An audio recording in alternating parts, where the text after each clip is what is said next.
Alors, puisqu'on a dépassé maintenant le premier mois de rééducation, hein, ça fait exactement combien de jours là? J'étais opéré le 6 septembre. Donc on est le 9 ou le 10 aujourd'hui. Donc, un tout petit peu plus qu'un mois.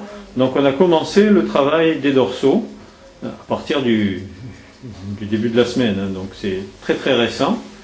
Et parce qu'il y a toujours la cicatrisation et que ça fait mal si on le fait pas. Alors là, pour l'instant, on commence à partir de la tête. Simplement, dans cette position-là, on serre les talons, les genoux, les fessiers.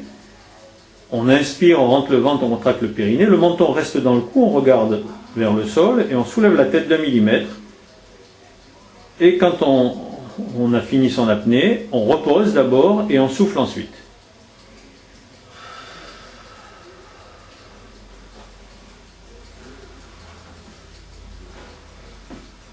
Et on le fait plusieurs fois.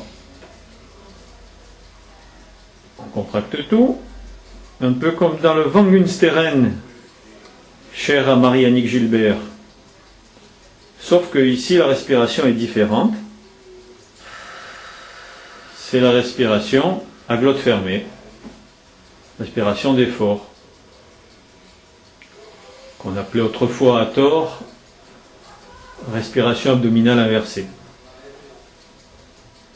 La technique reste la même, mais l'application est différente. Il faut savoir que cette respiration physiologique est vraiment physiologique parce que c'est ce qu'utilise le bûcheron au moment où il tape sur une bûche pour la fendre en deux. Il y a le « han » du bûcheron et ça permet d'augmenter la pression intra-abdominale. Deuxième exercice pour les muscles dorsaux, simplement lever les coudes. La tête est reposée et c'est uniquement les deux coudes qui se soulèvent. Hein.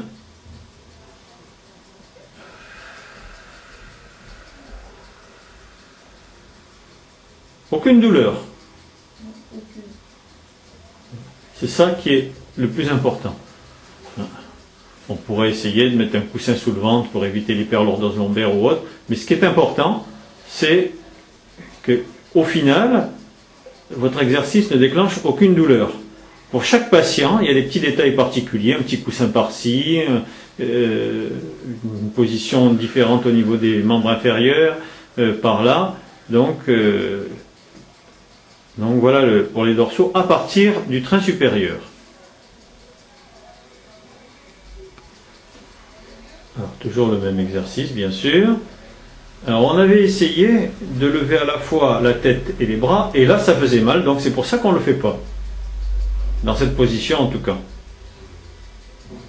Parce qu'il faudra venir, au fur et à mesure que le sujet augmentera son endurance, à l'exercice de Sorensen.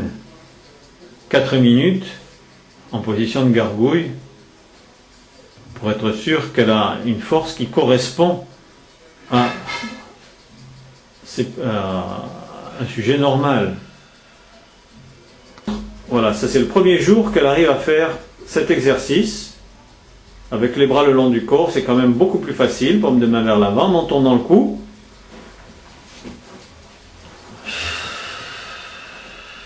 Toujours sur l'apnée inspiratoire d'effort.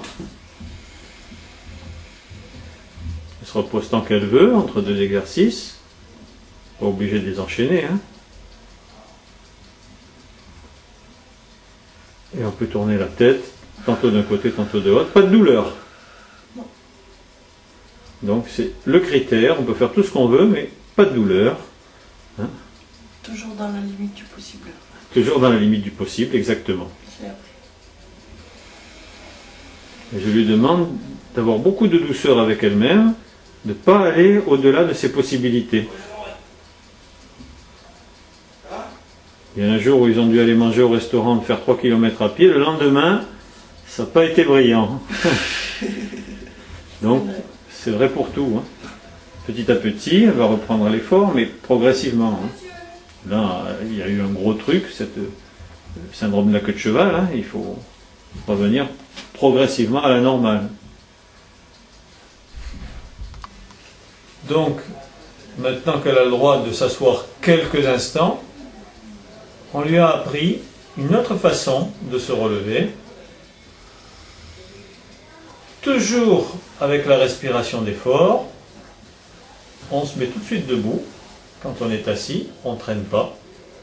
Alors, nouvel exercice, puisqu'on est à plus d'un mois de la hernie discale, faire travailler les extenseurs de la hanche et du rachis à partir du train inférieur, à partir des jambes. Alors d'abord un côté puis l'autre, toujours avec la respiration d'effort, respiration physiologique d'effort. On a dû baisser la table et là on s'aperçoit que même comme ça, il n'y a pas de douleur. Hein. Vous me dites si c'est... Non, pas de douleur. Condition de tout verrouiller. Condition de faire bien cette apnée inspiratoire d'effort.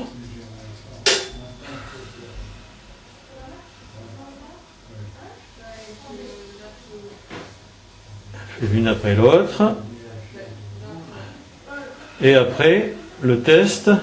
Alors quand la table était un peu plus haute, ça a été impossible parce que ça a déclenché des douleurs, alors que là, pour cette personne, il a fallu baisser, c'est une table électrique qui monte et qui descend, donc on a pu trouver la bonne hauteur qui lui convenait.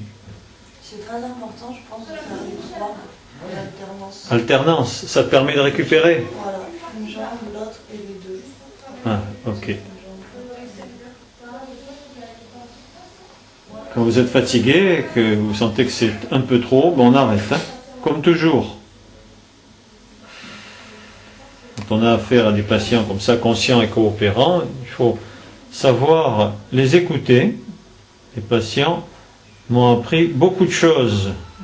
Tout ce que je sais, je l'ai appris des patients. Encore faut-il savoir les écouter.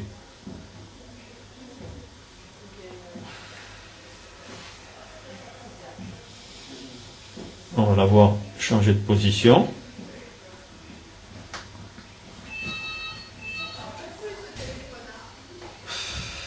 Magique. Magique.